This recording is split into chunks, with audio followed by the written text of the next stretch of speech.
Oke, kembali lagi bersama saya di Movila dan kali ini saya ada informasi yang sangat menarik sekali untuk kita simak bersama atau untuk kita bahas bersama atau untuk kita ulas bersama pemirsa. Nah, terkait dengan pencalonan Anies ya yang per hari ini gagal sudah pupus harapan Anies untuk maju di Pilkada Jakarta dan kemudian di Jawa Barat. Nah, isu yang di Jakarta itu kan sudah jelas fake bahwa memang Anies sendiri tidak disetujui oleh Ibu Megawati, diusung oleh PDIP kan seperti itu. Nah, kemudian setelah Anies itu gagal mencalonkan diri sebagai calon gubernur di Jakarta, kemudian kan Anies kan diisukan dicalonkan oleh PDIP di Jabar atau di Jawa Barat kan seperti itu pemirsa. Ternyata Anies pun juga gagal. Nah, gagalnya Anies di Jabar ini kan menuai kontroversi pemirsa. Nah, dalam sambutan atau statement dari DPD Jabar, DPD PDIP Jabar ya, bahwa gagalnya Anies dicalonkan di Gubernur Jawa Barat itu ternyata kata DPD PDIP Perjuangan itu ada intervensi dari Mulyono kan seperti itu pemirsa ya kan. Nah, kemudian timbullah reaksi netizen yang tidak suka dengan atau tidak sependapat dengan DPD PDIP Perjuangan Ono Surono. Nah, ditanyakan oleh netizen atau dikomentari oleh netizen diserbu bahkan katanya PDIP itu tidak bisa diintervensi oleh penguasa atau oleh Pak Jokowi. Artinya katanya ketum PDIP itu adalah satu-satunya ketum yang tidak bisa diintervensi atau tidak bisa ditundukkan oleh siapapun. Nah, kemudian jawaban dari Ono Surono dan teman-temannya dan para kadernya PDIP katanya yang diintervensi itu bukan PDIP-nya tetapi Anies Rashid Baswedan itu sendiri. Nah, kemudian per hari ini ternyata ketika sudah Anies sendiri diwawancari oleh Najwa Shihab terkait dengan pencalonannya yang kemudian gagal di Jawa Barat, itu ternyata beda loh dengan apa yang disampaikan oleh Ono Surono yang katanya ada intervensi dari Mulyono. Anies sendiri dengan tegasnya menyatakan bahwa memang tidak ada ketertarikan sama sekali untuk maju sebagai gubernur atau kepala daerah di Jawa Barat. Ya, di antara salah satu faktornya memang tidak ada permintaan sih ya dari warga Jawa Barat untuk Anies sendiri sebagai calon gubernurnya, dan juga memang Anies sendiri lebih tertantang memimpin di ibu kota Jakarta. Ini kan sudah dua pembahasan dari satu kelompok katakanlah ya, anggap satu kelompok yang berbeda. Ini kan bagi saya tidak fair pemirsa, menuduh orang tanpa bukti, tanpa data ya kan, tanpa fakta, kemudian seenaknya ngomong di depan ribuan kadernya dengan lantangnya ya kan, sehingga ya menjadi provokasi sebenarnya. Ini kan juga sebenarnya tidak boleh dibiarkan begitu saja. Ya, seperti apa penjelasan Anies terkait dengan gagalnya menjadi calon gubernur entah di Jakarta maupun Jawa Barat. Mari kita simak terlebih dahulu pemirsa. Itu keputusannya keputusan di Ibu Megawati tentang keputusan itu. Jadi saya hormati keputusannya, tapi saya perlu tegaskan bahwa tidak pernah ada percakapan itu. Jadi saya juga nggak bisa mengarang gitu, seakan-akan ada percakapan, nggak ada itu. Dan yang terjadi di Jawa Barat apakah kurang lebih sama dari yang apa yang Anda alami? Karena tentunya kan selalu ada dua sisi dari sebuah peristiwa. Oh, enggak. Kalau gini, yang di Jawa Barat seperti apa Mas Anies? Nggak ada. Jawa Barat. Jadi Jakarta itu kita bahas serius, selesai. Udah selesai. Jadi tidak ada, dan kita tetap ngobrol. Bahkan sampai dengan sekarang juga kita tetap berkomunikasi. Kemudian pada hari Rabu saya dihubungi apakah bersedia bila dicalonkan di Jawa Barat. Dan pada saat itu saya sampaikan rasanya tidak. Kenapa rasanya tidak? Ya, saya ini dicalonkan di Jakarta itu kan karena memang ada aspirasi dari warga Jakarta yang diungkapkan oleh 4 DPW partai. Jawa Barat kan tidak ada itu. Jadi saya jawab tidak. Nah, hari Kamis. Sorry, ini siapa Mas Anies yang kemudian meminta Anda? Saya nggak perlu sebutkan ya namanya, tapi di kontak resmi dari mereka. Kemudian saya sampaikan jawaban itu. Selesai. Nah, hari Kamis muncul percakapan lagi. Kamis siang menanyakan ulang lah gimana situasinya. Dan saya juga bertanya itu seperti apa. Nah, pada saat itulah kemudian rame di media.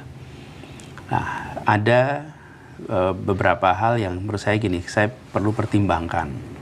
Kenapa? Bagaimanapun juga ini adalah sebuah undangan yang disampaikan dengan serius. Jadi saya sampaikan saya akan konsultasi. Jadi saya konsultasi sana sini. Dan kemudian kesimpulannya adalah saya tetap tidak usaha, tidak terlibat di dalam pilkada Jawa Barat, tapi saya tetap dalam posisi yang sekarang, gitu. Apa saja faktor yang Anda pertimbangkan ketika kemudian memutuskan hal itu, Mas Anies? Satu, saya nggak mau jadi calon drop-dropan. Bukan aspirasi rakyat Jakarta, Jawa Barat. Tidak ada DPW yang mengusulkan, tidak ada rakyat Jawa Barat yang meminta. Kalau di Jakarta, rakyat Jakarta meminta. Di survei ada angkanya lebih dari 40-an%. Kemudian di dalam DPD, DPW ada 4 partai yang mengusulkan. Ada memang aspirasi. Itu satu. Dan bagaimana kemudian Anda memaknai ketika tadi orang yang tidak mau Anda sebutkan namanya ini menyatakan ke Anda ingin mengusung begitu? Ya. Kalau kemudian bukan karena, dan Anda menjawab tidak ada aspirasi rakyat, jadi bagaimana memaknai permintaan yang diajukan oleh... Ya, saya menghormati itu. Kenapa? Karena mereka melihat ketika sampaikan bahwa Pak Anies ini adalah kesempatan untuk Anda tetap berdampak, untuk Anda tetap bisa memberikan manfaat pada orang banyak. Kami kemarin mencoba untuk di Jakarta, ternyata tidak, maka sekarang kita ingin mencoba Pak Anies, nih Jawa Barat.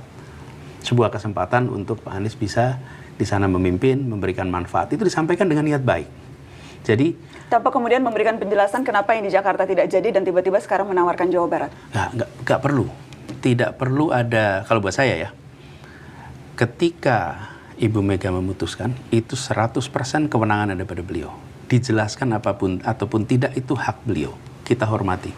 Sama kalau saya ambil keputusan, begitu saya ambil keputusan, saya tidak harus menjelaskan. Tapi keputusan itu kita hormati. Jadi soal Jakarta, bukan soal ada penjelasan atau tidak ada penjelasan. Sudah diputuskan, hormati, selesai. Nah soal Jawa Barat, ketika kemudian mereka bilang, Pak Anies sayang Anda bisa berdampak di sana. Tapi saya melihat ini sesuatu yang bagi saya bukan hal yang aspirasi bawah. Okay? Terus yang kedua, saya melihat panggilan rakyat Jakarta itu adalah keinginan untuk mengembalikan kondisi yang sudah ada. Di Jawa Barat kan saya tidak merasakan itu. Hal lain adalah ini bukan sebuah kegiatan cari kerja. Kalau nggak dapat pekerjaan A, terus pindah pekerjaan B, yang kemudian diputuskan begitu saja, yang penting saya dapat pekerjaan. Bukan, saya tidak dalam posisi mencari pekerjaan, melamar pekerjaan. Jadi saya juga tidak ingin catatannya itu karena ada kesempatan maka ambil. Enggak, kita sedang berbicara tentang memberikan dampak, dan dalam proses politik ini ada nilai-nilai yang lebih tinggi daripada soal posisi. Hitung-hitungan elektoral juga menjadi pertimbangan, kemungkinan bahwa potensi kemenangan itu tidak terlalu besar di Jawa Barat dibandingkan misalnya dengan hasil hitungan survei di Jakarta. Faktor yang ketiga, saya menghormati juga di sana sudah teman seperjuangan kemarin, Pak Saihu, beliau sudah menjadi calon gubernur di Jawa Barat dan sudah diajukan. Tidak tepat bila saya kemudian menyatakan diri sebagai calon gubernur berhadapan dengan teman seperjuangan yang kemarin berjuang bersama-sama.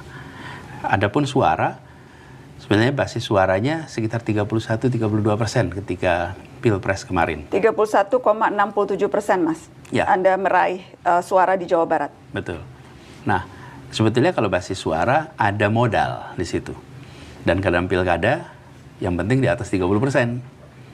Tapi lagi-lagi, ini bukan soal elektoral saja. Ini bukan soal elektoral saja. Ini adalah soal bagaimana kita memilih untuk terlibat dalam proses politik karena ada dasar nilai, dasar ideologi yang tepat. Nah, menurut saya ideologi yang nomor satu itu adalah aspirasi. Oke, mungkin saya rasa cukup pemirsa terkait dengan penjelasan Anies dan Najwa Shihab. Ya, seperti apa komentar kalian, tulis di kolom komentar. Dan sekali lagi, udah pemirsa, jangan lupa tekan tombol subscribe-nya biar kalian juga tidak ketinggalan informasi-informasi terbaru dari channel ini. Dan salam demokrasi dan salam NKRI.